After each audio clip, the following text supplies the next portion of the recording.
ഒരുപാട് intimacy scenes ഉണ്ട്. നമുക്ക് കുറച്ചും കൂടെ ബോഡിലി ഇൻവോൾവ് ആയിട്ട് നമ്മളെ ബോഡി അങ്ങനത്തെ ഒരു ചില ഇതുണ്ട്. അപ്പം all we imagine as light എന്ന ചിത്രം അടുത്തിടെയാണ് തിയേറ്ററിൽ റിലീസ് ചെയ്തത്. കാൻ ചലച്ചിത്രമേളയിൽ ഇന്ത്യയുടെ യശസ്സുയർത്തിയ സിനിമയിൽ മലയാളി താരങ്ങളായ ദിവ്യപ്രഭയും കനി കുസൃതിയും പ്രധാന കഥാപാത്രങ്ങളെ അവതരിപ്പിച്ചിരുന്നു.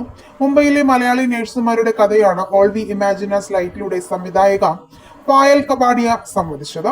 നിരൂപക പ്രശംസ നേടിയ ചിത്രം തിയേറ്ററിൽ റിലീസ് ചെയ്തതിന് പിന്നാലെ സോഷ്യൽ മീഡിയയിൽ ചർച്ചയാകുന്നത് ദിവ്യപ്രഭയാണ്. നടിയെന്ന നിലയിൽ അവരുടെ അഭിനയത്തിന്റെ മികവോ പോരായ്മകളോ ചർച്ച ചെയ്യപ്പെടുന്നത് സ്വാഭാവികമാണ്. എന്നാൽ സോഷ്യൽ മീഡിയയിൽ കഴിഞ്ഞ 2 ദിവസമായി ഉയരുന്ന ചോദ്യങ്ങളും പോസ്റ്റ് ചെയ്യപ്പെടുന്ന കുറിപ്പുകളും ദിവ്യപ്രഭയുടെ ക്ലിപ്പ് എവിടെ എന്നാണ്. ചിത്രത്തിൽ ഒരു അർദ്ധനഗ്ന രംഗത്തിൽ ദിവ്യപ്രഭ എത്തിയിരുന്നു. ഈ ഭാഗം മാത്രം തിയേറ്ററിൽ നിന്ന് പകർത്തപ്പെടുകയും ചില സോഷ്യൽ മീഡിയ പ്ലാറ്റ്ഫോമുകളിലൂടെ വീഡിയോ പങ്കുവയ്ക്കപ്പെടുകയും ചെയ്തിരുന്നു. തുടർന്നാണ് ദിവ്യപ്രഭയെ മലയാളികൾ ട്രെൻഡിംഗ് വിഷയമാക്കിയത്. വിദ്യാഭ്യാസ സമ്പന്നരും പുരോഗമന സമൂഹമെന്ന് സ്വയം അവകാശപ്പെടുന്ന മലയാളികളാണ് ഇത്തരത്തിൽ അഭിപ്രായ പ്രകടനം നടത്തുന്നതെന്നാണ് ഏറ്റവും വലിയ വിരോധാഭാസം.